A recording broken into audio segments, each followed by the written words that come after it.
Welcome to CAN TV 21 Hotline. Let's talk etiquette. Once again, I'm able to be here with you, and my name is Nathan Wright, and I'm the Executive Director of the Etiquette Foundation of Illinois. And of course, I am very, very pleased to be here to talk about this awesome subject. It's just so exciting to be able to just share some of my thoughts and ideas and understanding of etiquette, because it is really at the foundation of our humanity, our civilized discourse. All of those things we know are so important in building a great nation, a great society, a great people. And yes, we have all of the prerequisites to be a great, great people. And it is really in our behavior that this defines us as a people, as a collective. And so our behavior, based on our language, how we communicate, how we share our values, all of those things determine who we are and how the rest of the world will judge us. So etiquette is that foundation. And it is such a rich set of rules and values that it just has to be taught, has to be shared, because it is what makes it possible for us to interact with one another, to engage in all of those wonderful things that make life so rich, so important, so valuable. It is the glue that makes family family. It is the glue that makes community community. It's the glue that gives us towns and cities, states and nations. It's etiquette. Who are we? We are how we behave. We are who our values represent. And so if we do that as well as we have the ability to do it, then we are going to be so enriched and so happy. Happiness comes from this as well. But join me in the conversation. Call me at 312-738-1060. Please call me and let's talk about this wonderful subject called etiquette. But I want to start this show off going back to last week's show. I didn't quite finish up on some of the talking points for that particular lesson. So I'd like to start there, and then I'll introduce what we're going to talk about for this show. But let me go to the over here real quick here, so that you can see what the subject was about last week. It was the economics of etiquette. Now, I know people say, what has that got to do with manners and morals? Well, it has a great deal to do with it, simply because you are judged by your behavior. And if you have good manners, great manners, professional comportment skills, then your value is much, much higher, because I can determine what you would do as an employee.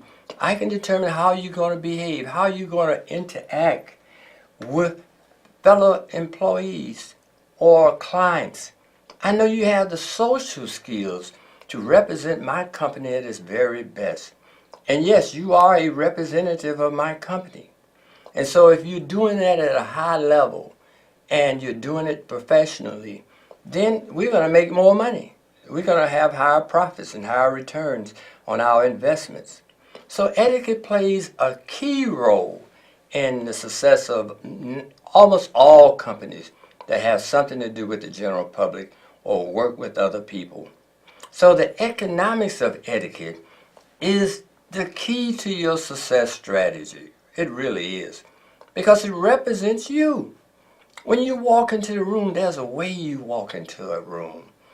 There's a way you make eye contact. There's a way you sit in a chair. All of those things represents professional comportment skills. It's etiquette. And so if you learn those things well, I guarantee you will see a great return on your time, your efforts, and your intelligence. And so with this subject, the economics of etiquette, we were down into the social and cultural history, the history of etiquette. Okay, rules governing social behavior. So you really have to appreciate the rules governing social behavior, like the rules that govern this entire world. We live in a rule-based universe. And so if you understand the rules and you value them and you appreciate them and you respect those rules, then they're going to pay off handsomely for whatever you do in this world.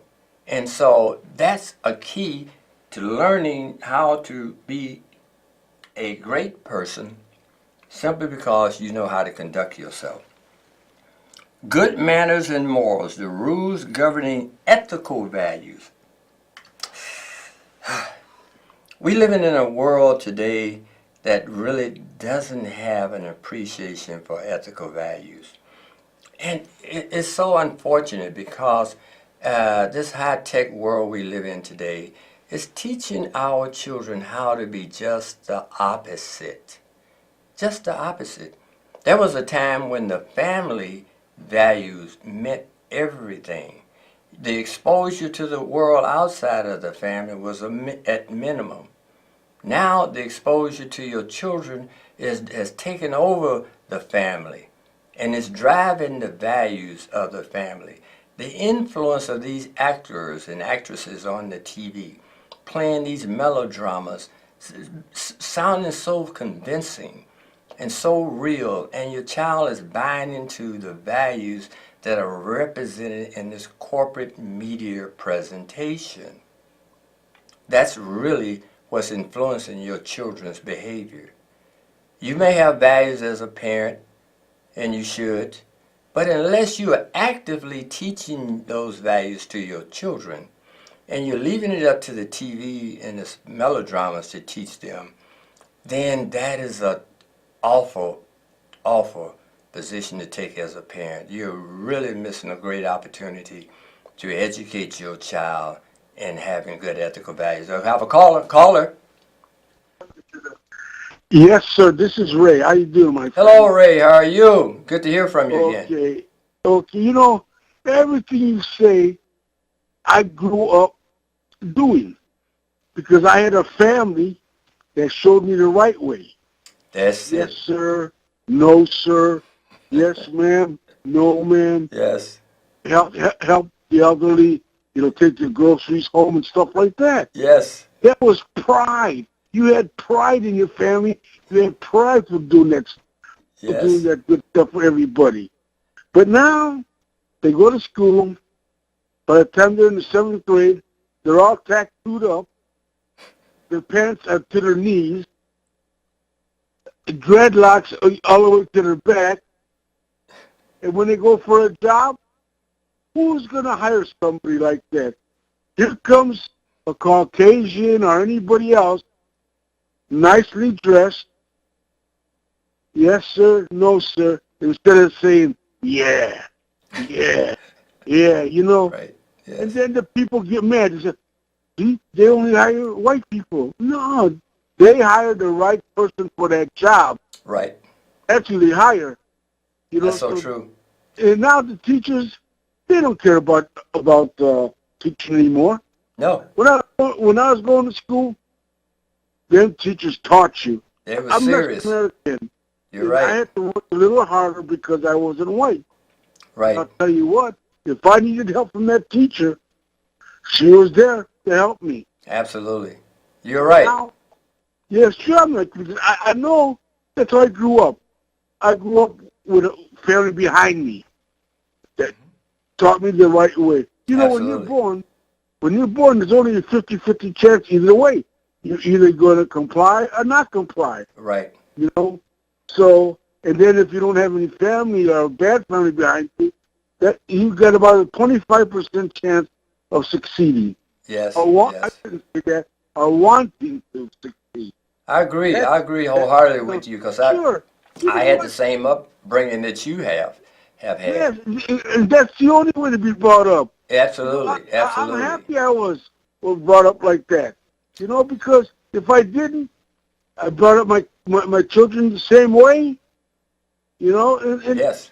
Now they both make good money and they have good jobs and I have a bunch of grandchildren, Wonderful. but now they're teaching their children the way I taught them. That's how it's done. Yeah, That's that's exactly. It's handed down. It's not yes. given to anybody. Right. You're You got absolutely to take right, care. Ray. And You I got was to brought take up that care of way, your family. and I'm That's teaching the my first thing. children and my So that's grandchildren the same way that you that's were the first raised. thing you do. The first thing you do is teach your children the right way.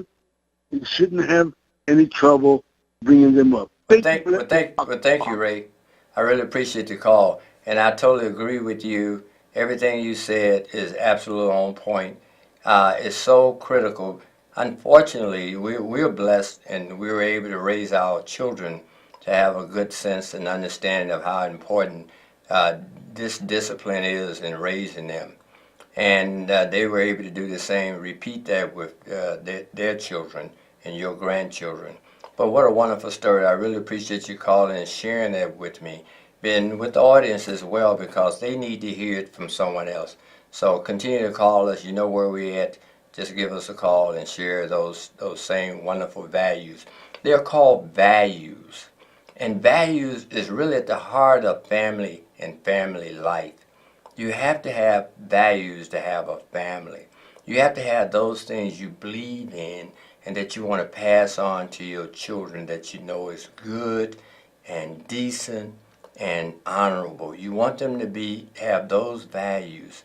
And so etiquette plays a critical part in that, because how you behave is the etiquette part, and the manners and the morals is the values of honesty and integrity part. So we call it manners and morals. But to get on with the subject of this economics of etiquette, that and Ray just proved it in his discussion about his children and about the companies that are going to hire your child to come and work for them. When a company hire you, they're making an investment in you, and they don't want to lose money. They're not in business to give money away to someone that they find out 2, 3 months later is not really the person that they were looking for, that they thought would be a good investment, and they have to start all over again. So they make serious decisions, and when they assess you, they want to make sure they're making a good investment in you. But back to this whole thing about the economics of etiquette, I want to just touch on a couple more points just to kind of finish this out so we can move on to the subject for today. Values that determine right and wrong behavior. The history of American way of life. This is, this is what really the American life has always represented and should always represent. But unfortunately, we're living at a time where those values are being undermined. Those values are under attack. And you see it with the kind of degenerate subjects and programs on our TV today.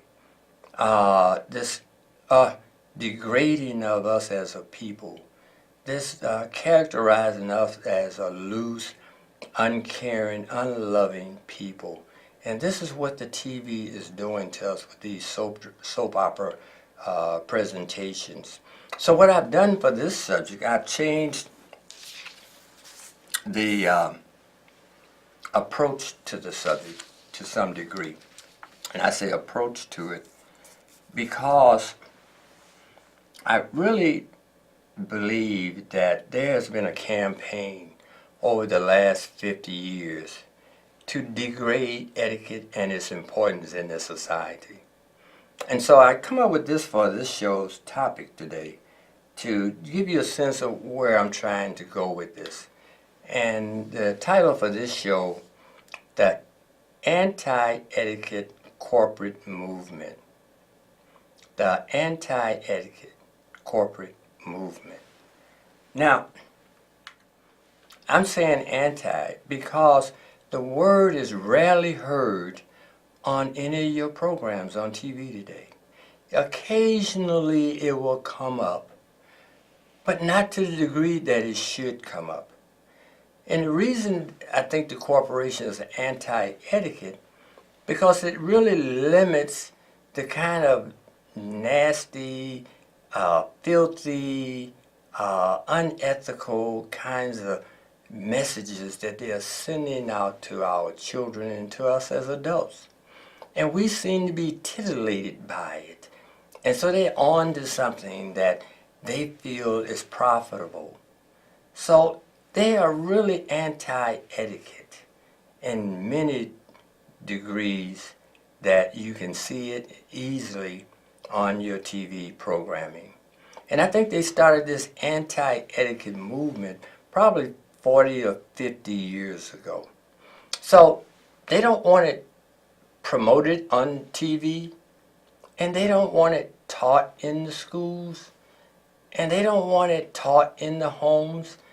You will rarely get a program of any kind, news, talk show, that would advocate returning to teaching etiquette in the home. You're definitely not going to get any corporation telling the schools or promoting etiquette being taught in the schools. And they have billions of dollars. And it would be much easier to spend some of that money doing something like that. But it's never going to happen because they're anti-etiquette. You're not going to get Mr. Zuckerberg or any of these billionaire people to say, why don't we teach etiquette in Chicago's West Side schools, since there seems to be such a problem in that community. Why don't we teach it from first grade through high school? And see in 10, 15 years, did it make a difference in those young people? It's not going to happen. We have, as the Etiquette Foundation, have done over the years, written letters to these people begging them. So, I'm of the opinion, and I guess I'm only one little person, but I'm of the opinion that we live in a world, a corporate world, that is anti-etiquette. And the whole objective is to diminish, now I'll read this to you, diminishing the meaning of the word and its behavioral values from the consciousness of the American people. I know that's a lot, but I think I'm on to something with that. They don't use the word. It's not uttered in 99.9 tenths of the time on TV, and when it is, it's limited to some very simple things. They don't tell you that this is how the society was created to be the great nation that we live in today. It was this kind of specific, deliberate, taught behavior that gave us the American way, the life we live today, that was created today. So the word has significant meaning, but yet you won't see it on your TV or in your movies, because all the things you're going to see there is nasty, filthy, the language is atrocious. It's teaching all of the wrong values to our children. And in doing that, this is how they separate us, divide us, and this is why we're having so much divorce, family fights, shootings, and all these other events that come out of not understanding how we should interact with one another. What are the rules of us interacting with one another? How do we make sure that it's a smooth, positive relationship between us? How do we do that? We do that because we know the rules of how to behave with one another. So there's no confusion or misunderstanding. But now we live in a world where it's just misunderstandings galore. And people are reacting negatively because they didn't understand my body language. Or I gestured in a way that they didn't appreciate, that they felt it was threatening. And so someone pulls a gun. Why are we all armed? Why are we all walking around with concealed carry weapons? Because we don't understand how to conduct ourselves with one another. And what are the rules of that? So we are arming ourselves so that we can do awful things, and that is my opinion. The subject that is no longer taught in the home or in school. This subject is no longer taught in the home or in the school. Now, if you're a parent out there, you're a mentor, call me. Tell me that you teach etiquette in your home 2 or 3 days a week. I would guarantee you if 10 people hear this message, we may have one out of 10 that will say affirmatively that they teach etiquette in their homes to their children religiously.